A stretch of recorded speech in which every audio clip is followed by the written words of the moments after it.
Coming up in this episode of In Clear Focus, AI recommendations are going to be pivotal to your success in the future as a business. They will rob you of your glory or they will give it to you depending on how much trust you've built in that digital marketplace.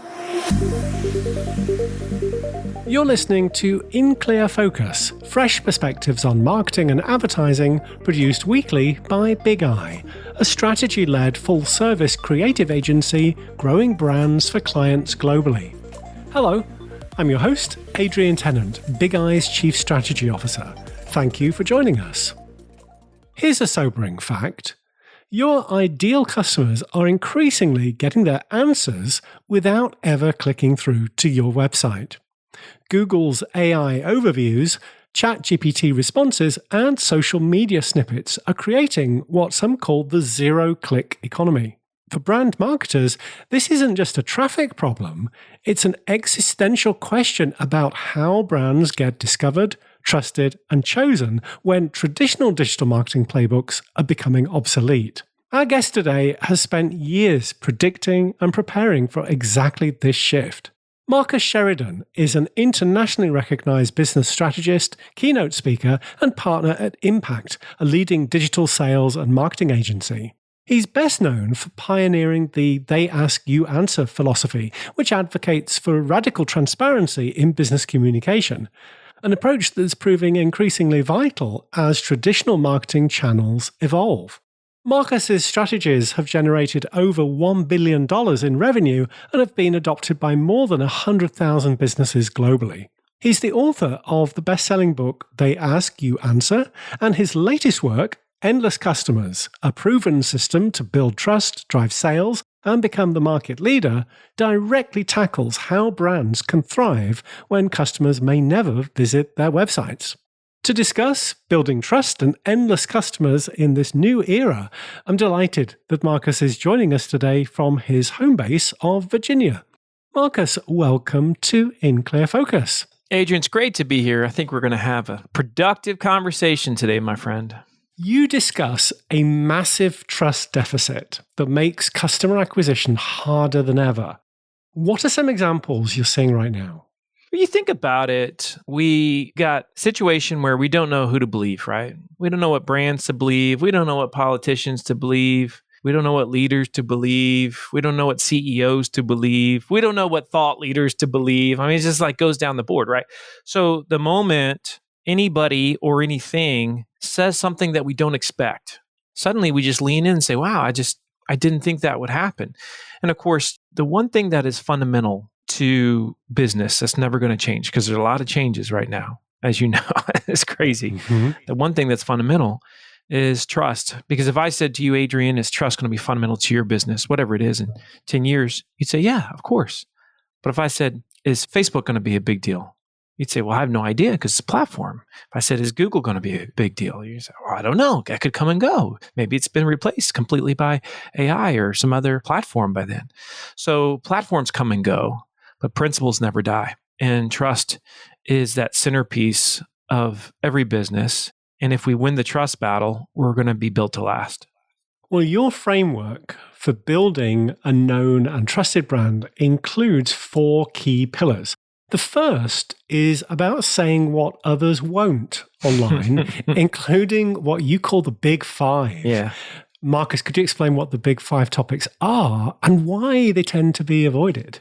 When you are researching something online, and we've picked this up over the last 30 years, Adrian, of using the internet, there's essentially 5 subjects. Doesn't matter what industry, product, service, B2B, B2C, there's essentially 5 subjects that we tend to research every single time. As buyers and consumers, we want to know, number 1, how much is it? Roughly, what does it cost? What is it going to set me back, right? That's number 1. Number 2, we want to know what are the problems or the negatives with it? Like, what are the issues? How could this blow up in my face? What could go wrong here? Okay, so that's number 2. Number 3, we love to compare stuff online. How does this compare to that, right? How many times have you compared 2 things or more online? Number 4, reviews. We love reviews. But the thing about reviews, we don't just want the good reviews. We want the good, the bad, and the ugly. And number 5, we want to know the best, the most, the top. Think about how many times you've gone online and searched best plus another word or phrase or whatever. So cost, problems, comparisons, reviews, and best. This is what buyers want to know. It's what consumers are searching. This literally dictates what I would call the economy of search. Yet, businesses still in 2025 want to bury their heads in the sand with respect to these 5 subjects, and that is no bueno. Your second pillar emphasizes showing what others won't show through video. Yeah. How should brand marketers think about becoming media companies? Yeah, that is the future, and it's hard for a lot of people to swallow because over 82% of all the content we consume online this year is going to be video-based. And heck, if anybody who's listening to this has got teenagers, it's a much more than 82%. I mean, it's like becoming prolific. People don't just want to read the thing. They don't just want to see the words. They want to visually feel like it's proven to be true as well. And, a couple thousand years ago, we heard the phrase seeing is believing. It's more true today than it's ever been before. Now, granted, AI could affect that a little bit with all the synthetic media that is around the corner. But that being said, video is a big deal and it enables us to connect on a much deeper level. And the idea, Adrian, is before you meet someone, let's say a salesperson, you should feel like you've seen their face, you've heard their voice, and you know them before you ever shake their hand. So if you're listening to this right now and you have a business, I would challenge you on that. Before someone shakes your hand, do they feel like they've already met you? They've already heard you? They've already learned from you? Or is that initial handshake the first time any of those things have ever happened? And I would say if that's the first time, then you're failing them. You're failing yourself because you're not creating that extraordinary relationship of trust that comes through that incredible media that is video going forward. And one other thing about video, and this could be controversial to some people, and it's going to be hard for them to believe, but there's a very strong argument, Adrian, that from a brand perspective, your YouTube page is going to be much more important than your website in 5 years. There's a reason why YouTube is the number one podcast platform in the world. Podcast platform. It's still the number 2 most used search engine in the world. And the next generation spends way more time on YouTube than they do, certainly on people's websites. And so these are the things that we should be thinking about. And instead of being married to the past and being tethered to it, you have to say, well, times change. Things evolve. People are leaving Google and going to ChatGPT. What am I going to do? Am I going to complain about it or am I going to take action on it? And I think it's what we got to do, but we got to take action. Well, you've identified YouTube as the search engine your buyers trust. Yeah. So, Marcus, how should brands approach YouTube differently from other social channels? Yeah, what's interesting is they've all gone from what is being social first to recommendation channels. It's fascinating. TikTok screwed everything up because in 2017, it came out with a different algorithm. It wasn't about your friends or your connections. It was about showing you stuff that was interesting to you. And once they figured you out, the more they figured you out, the more they showed you stuff that you wanted to see. And I mean, it was more powerful in a lot of ways than a drug. So then the other platforms, Facebook and Instagram, said, okay, we need these two. And they named them Reels. And then YouTube came out and they named them Shorts. And so this vertical style short form video is becoming a centerpiece of our society today, whether we like it or not. Of course, I'm one of those people, just as a side note, Adrian, I don't sit there and allow my personal opinions to screw up smart marketing decisions. And so sometimes, I see, well, if there's a lot of negatives to a platform, let's say like in this case, TikTok, well, I'm going to make sure that we're putting some of the positive things out there with it. And so if you're going to use YouTube and if you're going to use these platforms with YouTube, you got a couple different components to it. Number one, you got to say, all right, what are those big 5 questions everybody's asking about those subjects? Now, by the way, I mean, you could easily go to ChatGPT right now and you could say, I want you to be an expert in Marcus Sheridan's They Ask You Answer Endless Customers methodology. And I want you to brainstorm his big 5 topics, cost, problems, comparisons, reviews, and best for the thing that we sell, for the products or services that our company sells. And I want you to come up with at least 15 for each of the big 5. And I want you to have a strong hook and a powerful title with an SEO component to it. And just by a simple prompt like that, you can just get really incredible brainstorm titles that somebody would have paid me for 5 years ago. But now you can get them, they're readily available to you. And then you can start to create an editorial calendar that just crushes in your space. And with YouTube, that's where you want to go. Now, the thing about YouTube is people ask all the time, how long should it be, the video? As long as it needs to be to answer the question well, right? And to fulfill the need or the promise of the video. Don't buy into this idea that everybody's attention spans are short. That's not true. Everybody's just really impatient. And they just don't have a high tolerance for anything that doesn't interest them because they can be highly selective today. And so that's why you see a lot of folks that are crushing on YouTube with a 2-hour podcast or a 30-minute episode or whatever that thing is. One thing too is you got to remember that story arc is incredibly important. You want to be a storyteller.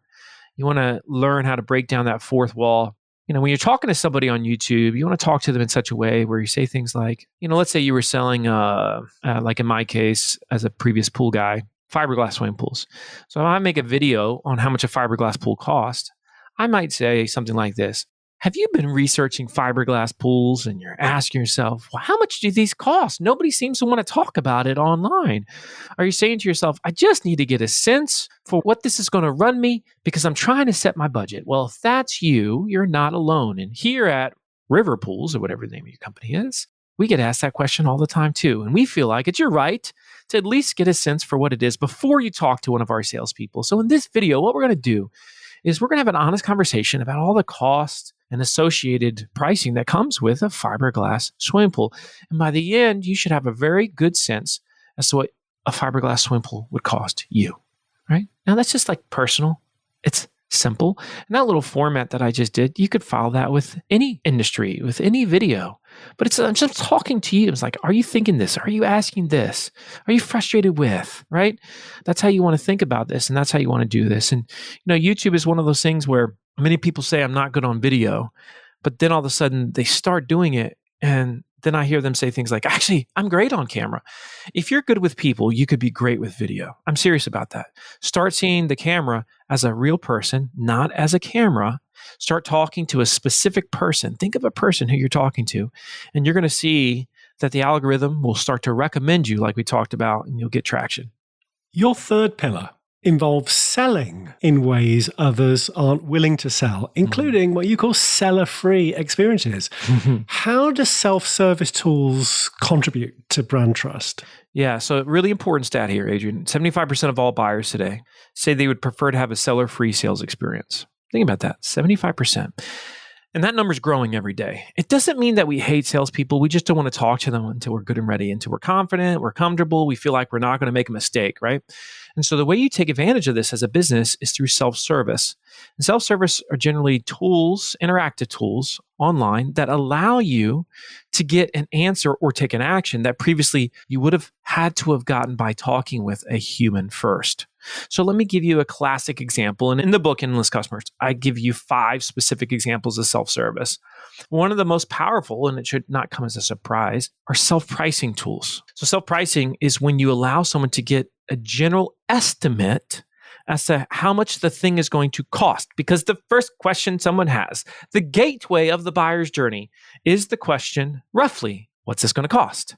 Now, if they can't get a sense for that, many people stop on the buyer's journey. They don't continue, or at least they don't continue with you.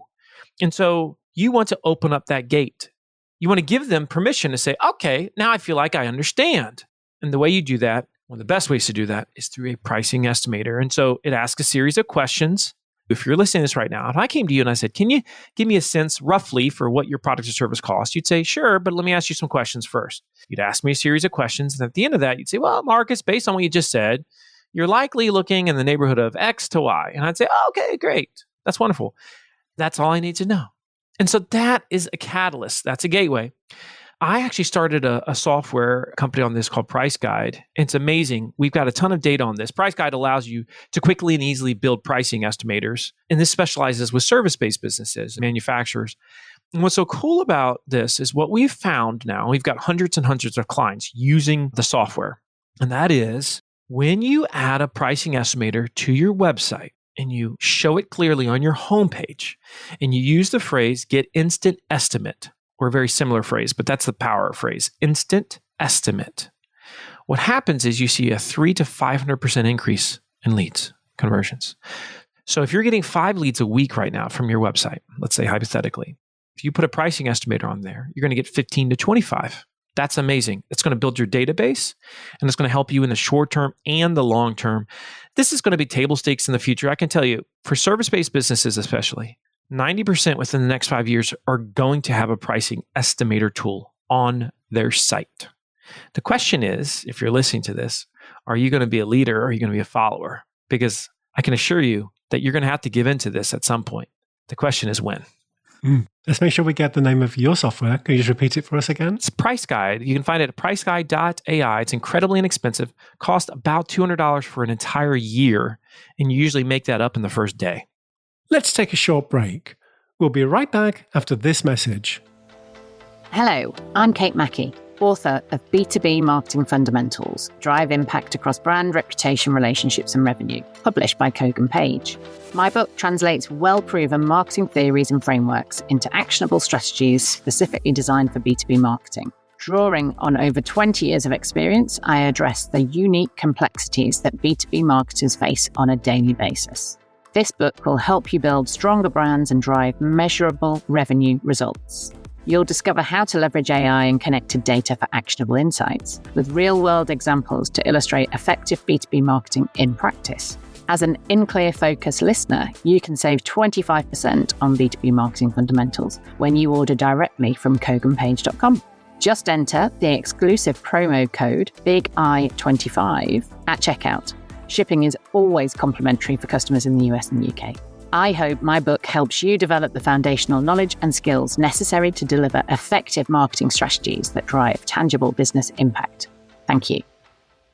Welcome back. I'm talking with Marcus Sheridan, partner at Impact and the author of Endless Customers, a proven system to build trust, drive sales, and become the market leader. Marcus, your 4th pillar is about being more human than others are willing to be. Now, in an age of AI and automation, what does this exactly look like in practice? Well, there's a lot of ways. And of course, some of the things we've already talked about, Adrian, relate directly to this. If you're doing video as a company, the key is that you show your people. In fact, if you're the CEO or the leader of your company, you need to get from behind the desk and behind the camera and get in front of the camera and start talking to your audience directly. Because the fact is that people resonate with the market much more than brands resonate with the market. This is generally speaking universal. If I asked your audience, have you ever heard of Kylie Jenner? Pretty much everyone say, yes, I've heard of her. If I said, what is the name of her product line? Most or many would say, I have no idea. And that's because personal brands are oftentimes much more powerful, much more influential than company brands. My personal brand is bigger than my company's. And so I use that. Now, there's other ways you can personalize and be more human too. For example, we've been sending email the same way since we were calling it electronic mail in 1996 when it first came out, text only. So is your sales team sending out text-only emails, or are many of them video-based one-to-one emails? I send out, and my sales teams for my different companies send out many of their emails as a video instead. Person understands them, it's clearer, it's not misinterpreted. I mean, just like it humanizes. Is your sales team doing that? They could easily do that, you know? And so you look at doing more video, one-to-one or one-to-many, that's just one way that you can do it. Showing your people, showing the behind the scenes of your company, right? Showing the training process that they go through. Having a section of your website and your YouTube channel that talks about your staff and recruiting and what it's like to work for you is super powerful. You know, another one that's coming up, and this one's pretty controversial to some people, but I wrote about it in Endless Customers because I think it really matters, is things like digital avatars. So like imagine you come to my website at, let's say, River Pools, and you're greeted by someone that looks just like me, like you and I are talking. The people can't see us, Adrian, but you and I are like, we can see each other's face right now. We're having a conversation over video. And what if we could experience that same thing and that was like a chat bot? So instead of a box, it really did look like a person that is a real person talking to you. Let's say you came to the site, Adrian, and the person said, hey, I'm AI Marcus. I'm not the real Marcus Sheridan, but I'm just using all of his content that he's ever produced about swimming pools to answer any questions that you have. And so if you have a question, you can ask it here. You can type it in the box. You can say it out loud. I'll answer it for you. Or even if you wanted an estimate, I could give that to you right now. Now, would that be a powerful experience? Oh my goodness, yes. Would a lot of people prefer that? Yes. Because what's interesting, what we find when it comes to AI, a lot of people will say things to an AI that they won't say to a human because they don't feel judged by the AI. It's really interesting, isn't it? And so if you can combine the two, so the whole idea is that we use the technology to humanize, not that we say, oh, well, if I'm using more of it, I'm going to be less human. No, they do not have to be diametrically opposed. For those who might still be focused on performance metrics, Marcus, why do you believe brand building should take center stage now with AI and zero-click searches? Yeah, you said it. Zero click. Over 60% of all Google searches end in no click. No click. I mean, the click is of that glorious blue link has made businesses what they are. Google just turned 20 years old. It's made businesses what they are in many ways, so many. And now many of those same companies are saying, uh-oh, I'm seeing less traffic. Suddenly, this is like harder to do. What happens in a world? Because every single person that's listening to this is probably using ChatGPT more every day or a similar platform and using Google less every day. There is a clear pendulum that's happening. So if we're being very honest with ourselves, that means anything that you've built on Google may not be very viable in 5 years. Could be 3, could be 6, whatever. And so this means that traditional SEO from Google and paid ads on Google, if that has been the catalyst for lead generation, you could be in trouble. You could be in very big trouble. So if you want to be future-proof, you need to build a known and trusted brand. That's those 4 pillars we've been talking about. That's going to be the key. Brand is more important than ever.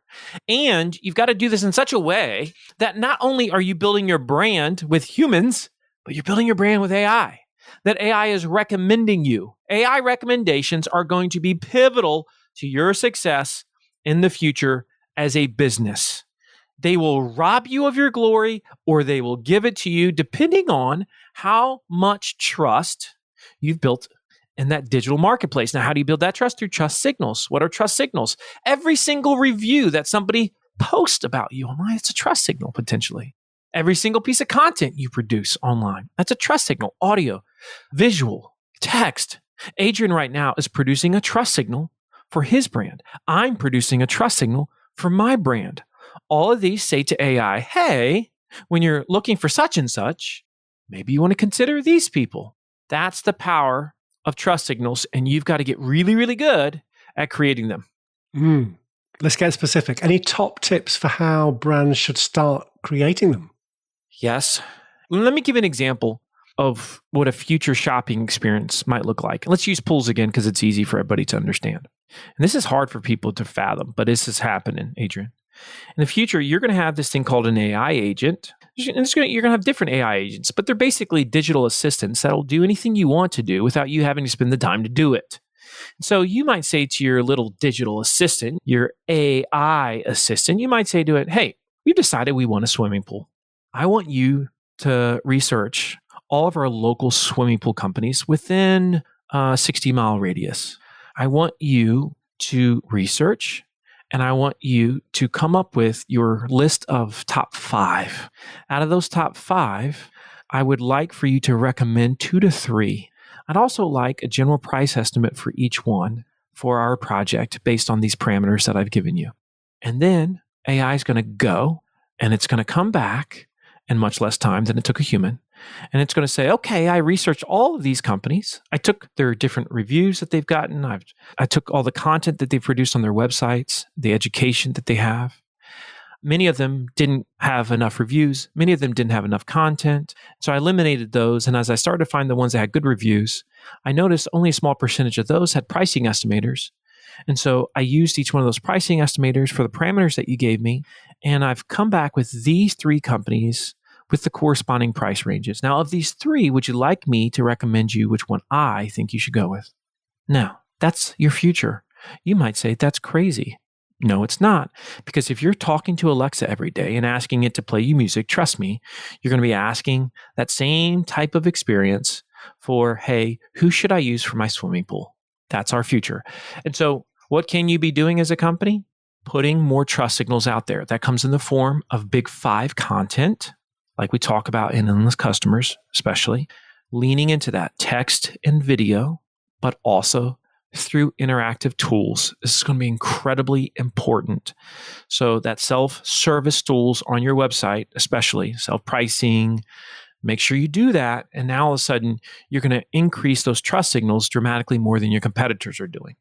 Well, as I'm sure listeners have picked up, Marcus, your approach requires radical transparency, including discussing pricing and problems openly. It might seem counterintuitive to be so transparent. So to address that concern, doesn't this risk alienating potential customers or worse, giving competitors an advantage? Yeah, I appreciate the question, Adrian. And I would say to you, if you're listening to this, first off, do you believe in the golden rule? Do you believe that you should treat others as you yourself would want to be treated? And if you say, well, yes, then let's not try to add a caveat, which is but my customers are different. But my buyer is different. My industry is different. See, we like to say that, and it's fundamentally not true because trust runs in the same vein across the board. It doesn't really matter. It doesn't really matter who. Also, are we losing customers if we're being honest? If we're being honest, we would have lost them anyway, I believe. I believe that's the case. Now, when it comes to something like pricing, just think about your own behavior. If you're on a website, if you're looking for cost and price information and you can't find it, well, what's the emotion you experience? Well, you get frustrated. And if I said to you, do you stay on that website looking for cost and price? You'd say no. If I said, do you call that company and say, hey, I couldn't find pricing on your website. Could you give me a sense for pricing? You'd say no. If I said to you, well, what do? You say, well, I keep searching until I find what I'm looking for. And see, generally speaking, whoever gives you what you're looking for, they're going to get your business. Now, there's three major reasons why companies don't talk about cost and price online. The first major reason is they say, well, every job is different. That's the easiest one to explain through text, through video, is you talk about what drives cost up and what drives cost down and why some companies are expensive and why some companies are cheap. So that's how you define what value looks like in an industry.